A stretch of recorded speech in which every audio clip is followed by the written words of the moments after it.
going on, everybody? Jason here, bringing you an update on the internal integrated filter sump. When one of my last videos, I switched the tanks over and got the filter up and running, so I'll do a quick update.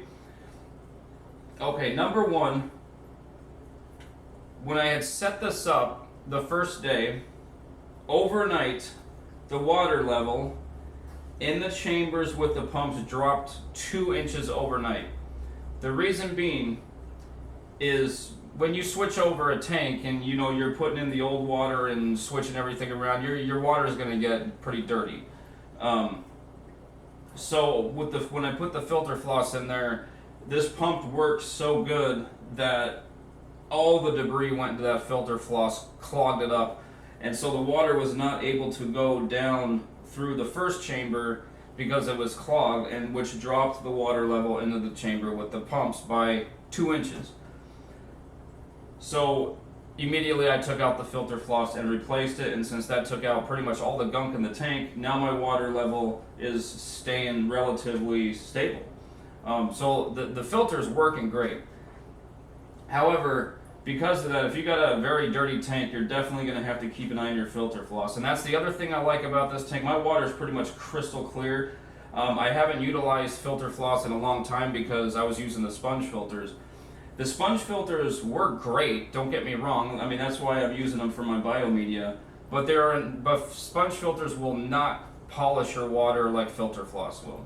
So that's one thing I like about this filter now. I can utilize both. I can have the filter floss and the sponge filters, which to me, I mean, that's a perfect recipe right there. Also, big thank you to you guys for all your help, your comments. Drilling all those holes in there made all the difference in the world. And honestly, because of all those holes, I don't even need that top lip that in the center. If you watch the first or second videos, I put in the overflow at the top. You don't even really need that. If you drill enough holes, about 3 inches of holes, that's really all you need, because in the end, like I said, when I grow out my Jag, I want to get at least a 125 gallon tank. So I want to put at least 3 of these filters in there. I'm going to make them bigger. However, if you were to have just that top overflow and you have 2 or 3 of these, every single one, you're going to have the overflow at the exact same level, which is nearly impossible, because the water level of your tank greatly affects the water level inside that filter.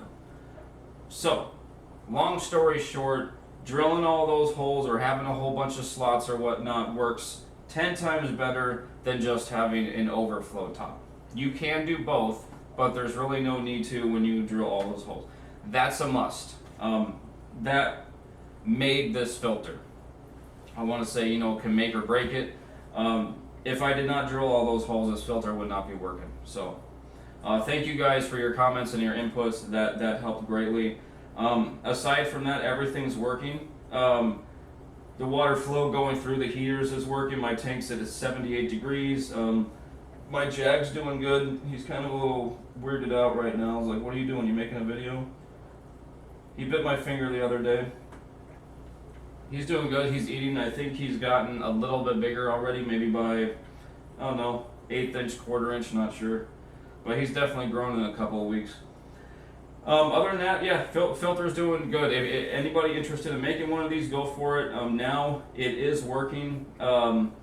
If I could do a few things different, I definitely would probably make the chambers a little bit bigger.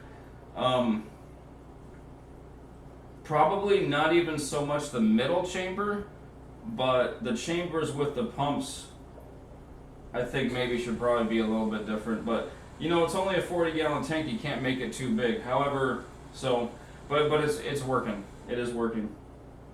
So, yep, that's the update. Everything's working great. It all worked out. It took me a few days, and it's working. So, thanks for watching, guys. Click the subscribe. Thank you guys for all your views. Thank you guys for subscribing and helping me stay afloat here on YouTube. And I'll do a little close-up of the tank before I go. Thanks for watching.